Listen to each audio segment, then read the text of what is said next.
حضرت محمد صلی اللہ علیہ وآلہ وسلم نے ارشاد فرمایا تھا کہ ہر قوم کا ایک فرعون ہوتا ہے، اور میری قوم کا فرعون ابو جہل تھا۔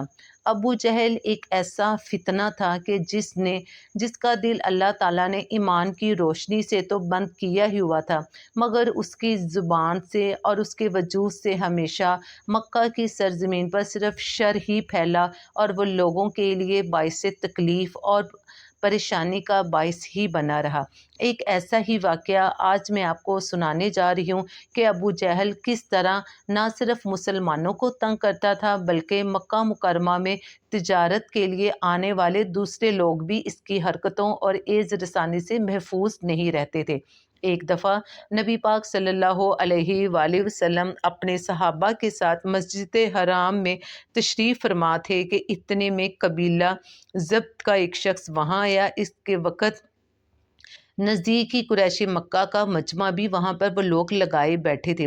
قبیلہ ضبط کا وہ شخص ان کے نزدیک گیا اور ان کے ارد گرد گھومنے لگا۔ پھر اس نے کہا، اے قریش، کوئی شخص کیسے تمہارے علاقے میں داخل ہو سکتا ہے، اور کوئی تاجر کیسے تمہاری سرزمین پر آ سکتا ہے، جبکہ تم ہر آنے والے پر ظلم کرتے ہو؟ یہ کہتے ہوئے جب وہ اس جگہ پہنچا جہاں پر نبی پاک صلی اللہ علیہ وآلہ وسلم تشریف فرما تھے، تو حضور صلی اللہ علیہ وآلہ وسلم نے اس سے پوچھا، تم پر کس نے ظلم کیا؟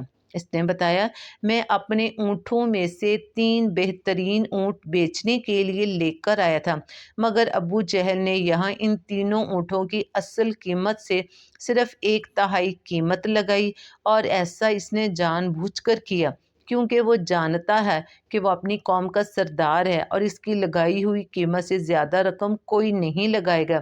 مطلب یہ کہ وہ مجھے اونٹ اس قدر کم قیمت پر فروخت کرنے پڑیں گے۔ یہ ظلم نہیں تو اور کیا ہے؟ میرا تجارت کا یہ سفر بیکار جائے گا۔ نبی پاک صلی اللہ علیہ وآلہ وسلم نے جب اس کی یہ بات سنی تو فرمایا، تمہارے اونٹ کہاں ہیں؟ اس نے بتایا، یہی خزورہ کے مقام پر ہیں۔ حضور صلی اللہ علیہ وآلہ وسلم اسی وقت اٹھے، صحابہ کو ساتھ لیا، اونٹوں کے پاس پہنچے۔ آپ نے دیکھا اونٹ واقعی بہت عمدہ تھے۔ آپ نے اس سے ان کا بھاؤ کیا اور آخر خوش دلی سے سودا طے ہو گیا۔ آپ نے وہ اونٹ اس سے خرید لیے۔ پھر آپ نے ان میں سے 2 زیادہ عمدہ فروخت کر دیے اور اس کی قیمت بیوہ عورتوں میں تقسیم فرما دی۔ وہیں بازار میں ابو جہل بیٹھا تھا۔ اس نے یہ سودا ہوتے دیکھا لیکن ایک لفظ بول نہ سکا۔ آپ اس کے پاس آئے اور فرمایا، خبردار عمرو، یہ ابو جہل کا اصل نام تھا، اگر تم نے آئندہ ایسی حرکت کی تو میں تمہارے ساتھ بہت سختی سے پیش آؤں گا۔ یہ سنتے ہی وہ خوفزدہ انداز میں بولا، محمد، میں آئندہ ایسا نہیں کروں گا، میں آئندہ ایسا نہیں کروں گا۔ یہ کہتے ہوئے ابو جہل کا رنگ مارے خوف کے زرد پڑ چکا تھا۔ نبی پاک صلی اللہ علیہ وآلہ وسلم وہاں سے لوٹ آئے۔ ادھر راستے میں امیہ بن خلف ابو جہل سے ملا، اس کے ساتھی دوسرے ساتھ بھی تھے۔ ان لوگوں نے ابو جہل سے پوچھا، تم تو محمد کے ہاتھوں بہت رسوا ہو کر آ رہے ہو، ایسا معلوم ہوتا ہے کہ یا تو تم ان کی پیروی کرنا چاہتے ہو یا تم ان سے خوف زدہ ہو گئے ہو۔ اس پر ابو جہل نے کہا، میں ہرگز محمد کی پیروی نہیں کر سکتا۔